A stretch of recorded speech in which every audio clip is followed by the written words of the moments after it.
तो मानवाचं कल्याण करण्यासाठी सक्षम असणार आहे। आणि त्यापैकी तुकाराम महाराज हे द्विभाषिक ज्ञान आहे त्यांना,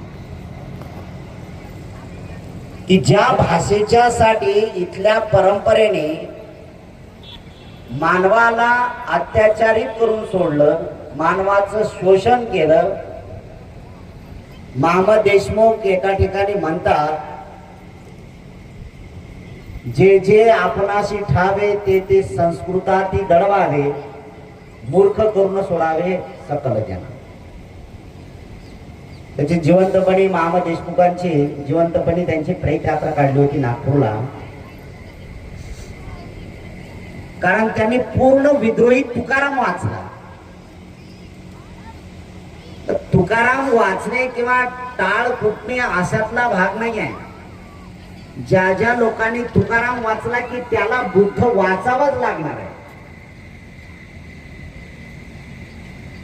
बुद्धाशिवाय बिलकुल काहीही नाही। तुम्ही जवळीक साधा। आणि म्हणून बोधिसत्व बाबासाहेब आंबेडकरांचं एक महत्वाचं सांगणं आहे की सगळ्या भारतीय बौद्ध महासभेच्या माध्यमातून बाबासाहेब आंबेडकर म्हणतात की सर्व धर्माचा तुलनात्मक अभ्यास करणं महत्वाचं आहे। आम्ही इतर धर्मावर टीका टिप्पणी करणे हा त्यातला भाग नाही, कारण सम्राट अशोकाने सुद्धा तेच महत्वाची भाषा वापरली आणि शिलालेखामध्ये या सगळ्या गोष्टी नमूद केल्या। तुम्ही जर इतर धर्मावर टीका टिप्पणी करत असाल तर तुम्ही स्वतःच्या धर्माची कबर खोदत आहात।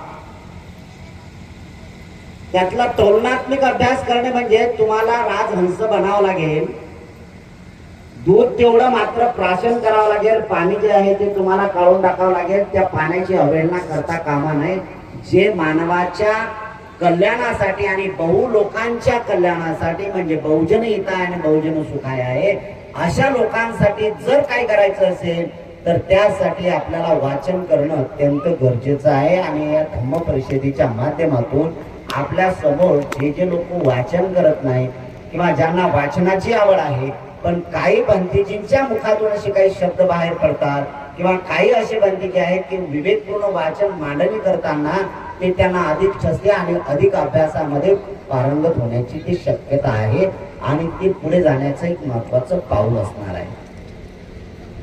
धम्म परिषदेचा अर्थ तोच साकार होतो, म्हणजे इथं द्विभाषिक ज्ञान असणं किती महत्वाचं आहे हे तेवढंच आपण लक्षात घ्या।